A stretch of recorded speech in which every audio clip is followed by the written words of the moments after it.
Ils sont encore en ligne avec nous du Pas-de-Calais. Fabien Amias et Marine Le Pen. Oui, bonjour à tous. Donc nous sommes ici quelque part où Vendin-le-Vieil, à Vendin-le-Vieil, la vache. Donc je reçois Marine Le Pen après votre course à l'Elysée. Donc nous sommes à Vendin-le-Vieil. Vous voyez que la carrière évolue de Marine Le Pen. Pas trop la gueule de bois, Madame Le Pen? Cher monsieur Amias, non, je n'ai pas, ne vous en déplaise, la gueule de bois, car je tiens très bien la branlée et le champagne. Alors, Madame Le Pen, combien espérez-vous de députés après ce premier tour médiocre, pour ne pas dire catastrophique, de votre parti, comme des autres partis d'ailleurs, à part bien sûr En Marche? Écoutez, cher monsieur, je ne vais pas jouer, monsieur Amias, à Madame Irma. Ce matin. Simplement, j'ai mes électeurs patriotes qui se sont déplacés nombreux au premier tour de la présidentielle et qui ne se sont pas déplacés pour ce premier tour législatif. Je leur dis, bougez-vous, bande de cons. Oui, voilà, il faut aller direct. Qu'est-ce que je vous dis? En tout cas, nous serons plusieurs députés, je peux vous garantir, monsieur Amias, à l'Assemblée nationale. Alors, plusieurs, ça veut dire quoi? Pouvez-vous nous donner une fourchette, Madame Le Pen? 3, 4, 2 aussi, c'est plusieurs. Et si vous êtes toute seule Si je suis tout seul, monsieur Amias, j'irai à la cantine, toute seule, voilà, c'est tout.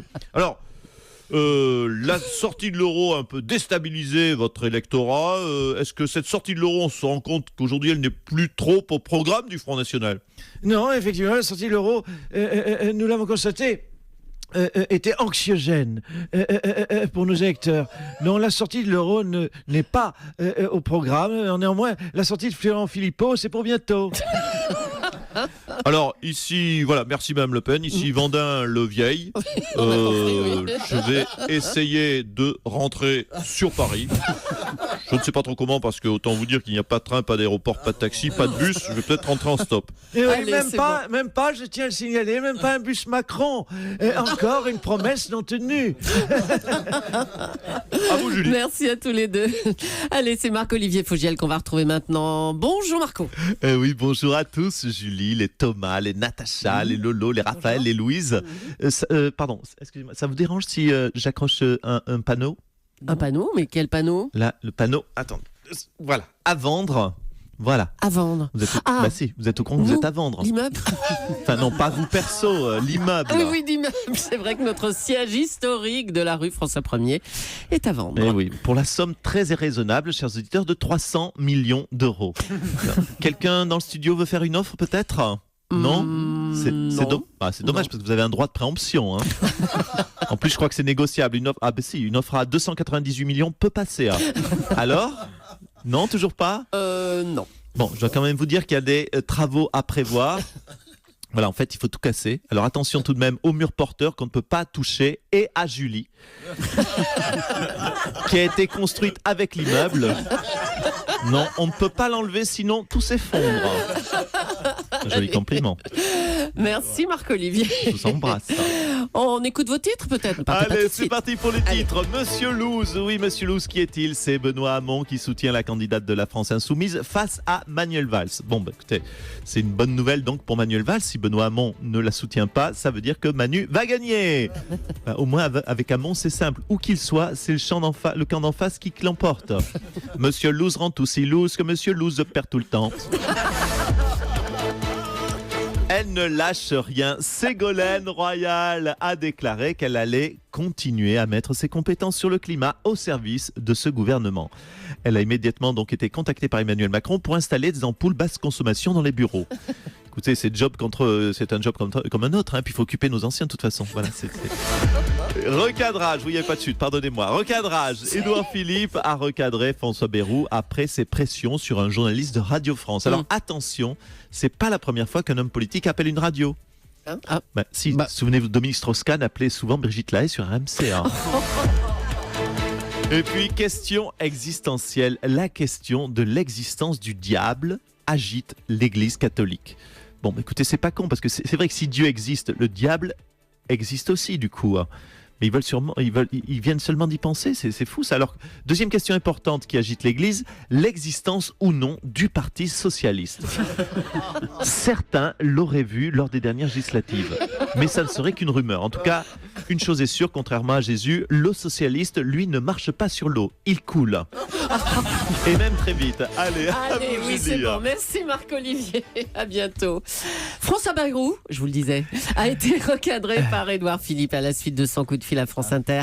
Le ministre de la Justice s'était plaint du traitement par des journalistes d'une affaire mettant en cause des assistants parlementaires du MoDem. Madame Julie, je vais vous redire exactement, mot pour mot, ce que j'ai dit à Édouard Philippe. Allez-y. J'ai le droit m'exprimer en tant que citoyen. Quand j'ai passé ce coup de téléphone, je n'agissais pas en tant que ministre de la Justice, mais en tant que citoyen. Oui, vous vous justifiez comme ça depuis une semaine, mais comment on peut faire la distinction entre les deux ? C'est une question de vocabulaire. Quand je suis ministre de la Justice, je dis que le travail des journalistes doit être irréprochable. Quand je suis citoyen, Madame Julie, je dis que les journalistes sont une belle bande d'enflures. Mais enfin, ça va pas, non ?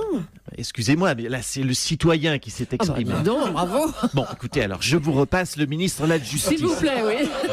Oui, allô, c'est moi le ministre de la Justice.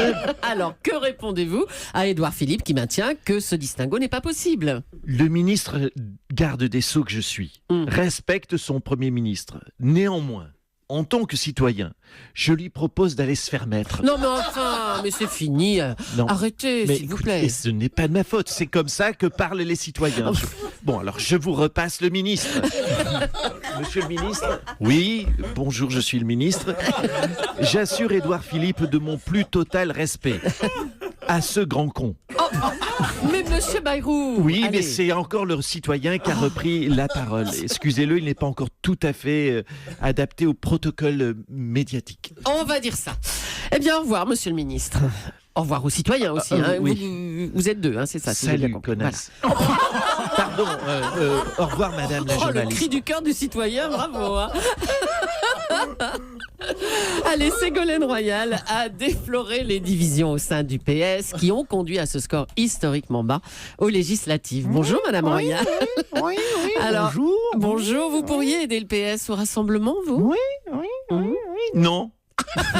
Non, moi aider ces losers. Non, mais écoutez, non, mais sûrement pas. Je vais rejoindre En Marche. Non, désormais, franchement, je m'en fous du PS. Non, mais si, ne me regardez pas comme ça. J'ai déchiré ma carte ce week-end.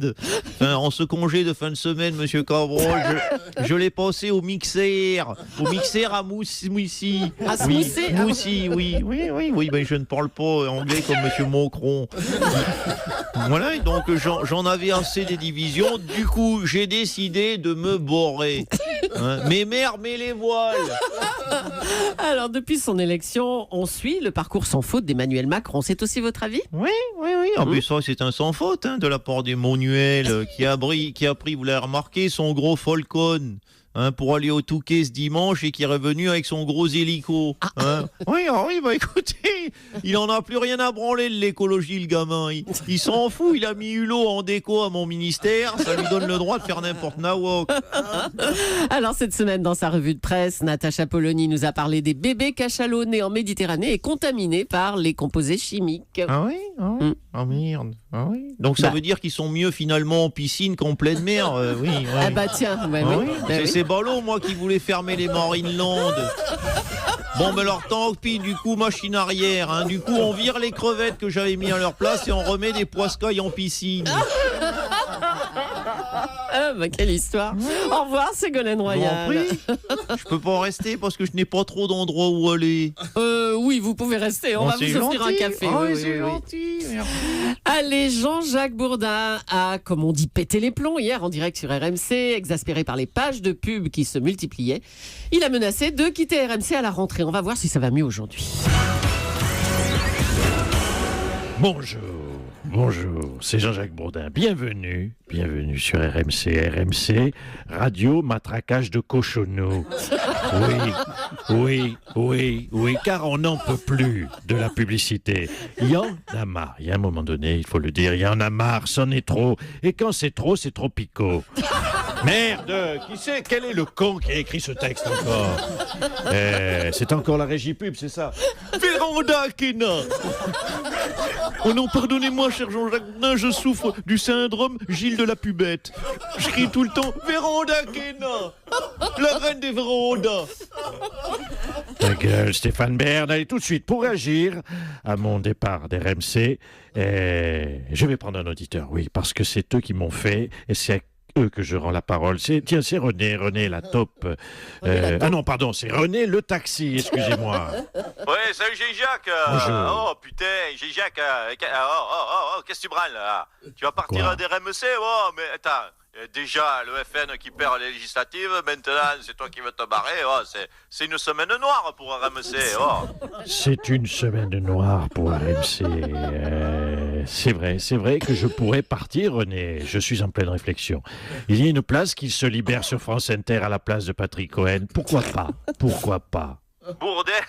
Bourdin sur France Inter. Oh, Et alors? tu déconnes, Jacques. Oh, tu vas vraiment me prendre des tarlouses de profs et des branleurs de fonctionnaires au téléphone en duplex, là? Oh, putain.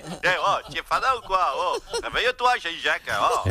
C'est gentil, René, de m'ouvrir les yeux. C'est gentil d'essayer de me convaincre. Mais il est peut-être temps pour moi, je le dis sur cette antenne, de me consacrer à une passion secrète, un hobby auquel je n'ai jamais le temps de me consacrer à cause justement d'RMC. Attends, Jacques, c'est quoi cette passion secrète, là? Le journalisme. Journalisme, mais n'importe quoi. Mais vas-y, deviens un vrai journaliste, va. Et tu vas finir comme ce PD de Thomas Soto, au chôme-du. Au chôme dur, arrêtez, allez. C'est pas faux. Écoutez, je vais peut-être alors rester, René. Merci, René, de m'avoir ouvert les yeux. Et n'oubliez pas, Carglass répare, Carglass remplace. Merci, bravo à Nicolas Canteloup et à ses auteurs. Philippe Cavrivière, Laurent Vassilian, Arnaud Demanche, bravo. Et à demain.